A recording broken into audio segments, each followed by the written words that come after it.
श्रीमती समीरा देवी जी ये परीक्षक बनकर भगवान की कथा को श्रवण कर रहे हैं। परमादरणीय श्रीमान राजेश कुमार यादव इनकी धर्म पत्नी श्रीमती सरिता देवी ये यज्ञवती बनकर की कथा को श्रवण कर रहे हैं। भाइयों, ये भगवान की पावन कथा, पावन यज्ञ जहाँ पर होता है वहां के जीव जंतु ही नहीं बल्कि पृथ्वी का कड़कड़ धन हो जाता है। और जो भक्त भगवान की अमृतमयी कथा को मन लगा करके श्रवण करता है इस भवजाल से पार हो जाता है। बड़ी सुंदर कथाएं भगवान की जो मन के मैल को साफ किया करते हैं। ये भगवान की कथा क्या है जरा स्पष्ट करते हैं। विद्वानों ने लिखा है निगम कल्पतरोर जलतम फलम सुख मुक्ताय अमृत विषयकम पिबत भागवतम रसमालियम महोरो रसका भूमिभावका। निगम कहते हैं वेद को। ये वेद का ही पका हुआ फल है श्रीमद् भागवत, जो हमारे आपके मध्य में कैसे आया है। भाइयों, ये सुखदेव जी की हमारे आपके ऊपर कृपा रही है, भागवत आज हमारे मध्य में है। और ये तो आप जानते ही हो ना, सुबह जो होता है उसी फल में चोंच मारता है जो मीठा होता है। या ये समझिए बुजुर्गों, जिस फल में सूंगा चोंच मार देता है वो फल मीठा हो जाता है।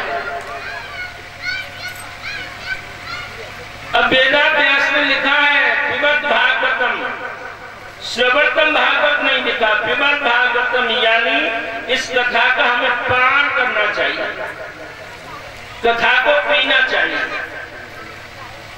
सुनना तो नहीं लिखा।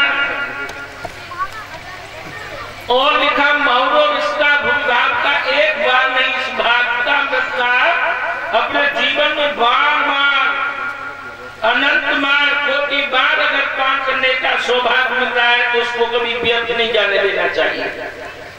इसलिए मेरे भाइयों, मैं कोई उच्च कोटि का गायक या विद्वान तो नहीं हूं। मैंने कल भी कहा था हर रोज कहता रहूंगा, तो जब तक रहेंगे तब तक कहते रहेंगे। ये भगवान की कथा है। भगवान की कथा कराने और श्रवण करने की शक्ति सामर्थ्य प्रदान करते हैं। हम तो भाइयों मशीन बन के बैठे हैं, कथा परमात्मा की है कि खुदादा परमात्मा की कथा कहता है। इसलिए मेरे भैया मन लगा करके कथा को श्रवण करना और कथा में जो बातें आपको बताई जाएं उनका अपने जीवन में अनुसरण जरूर करना। कथा को सुना, कथा को जीवन में उसका अनुसरण नहीं किया गया तो ये समझ लीजिए कि भगवान की कथा हमने सुनी नहीं। इसलिए ये मौका जो है ना ये व्यर्थ में न गुजार देना। प्रेम से भगवान की कथा को भाई श्रवण करना। धन कमाना बहुत अच्छी बात है, किसी को धन कमाना चाहिए। शास्त्रों में लिखा है धन धर्म के अनुकूल ही कमाना चाहिए। हम गृहस्थ हैं और गृहस्थी में हमें धन की आवश्यकता पड़ती है। जितना हो उतना धन कमाओ, लेकिन भाइयों धन के अनुकूल धन कमाना चाहिए। उस धन का भी 10वां भाग धर्म में लगाना चाहिए, सत्कर्म में लगाना चाहिए।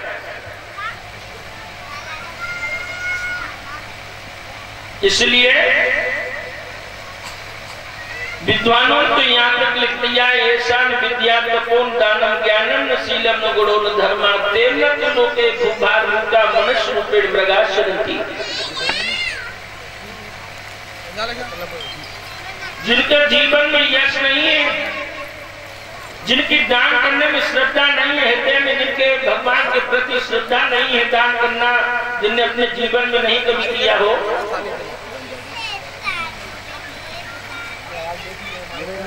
न जिनके अंदर ज्ञान है न शील है, तो समझ लेना परीक्षित महाराज वो व्यक्ति मनुष्य होने पर भी पशुओं की तरह अपने जीवन को विचरण कर रहा है। चलते भक्तों हरिहर क्षेत्र में जहाँ पर माता जानकी जी पावनी गंगा किलोली मार मार के बह रही है, एक तरफ बालू के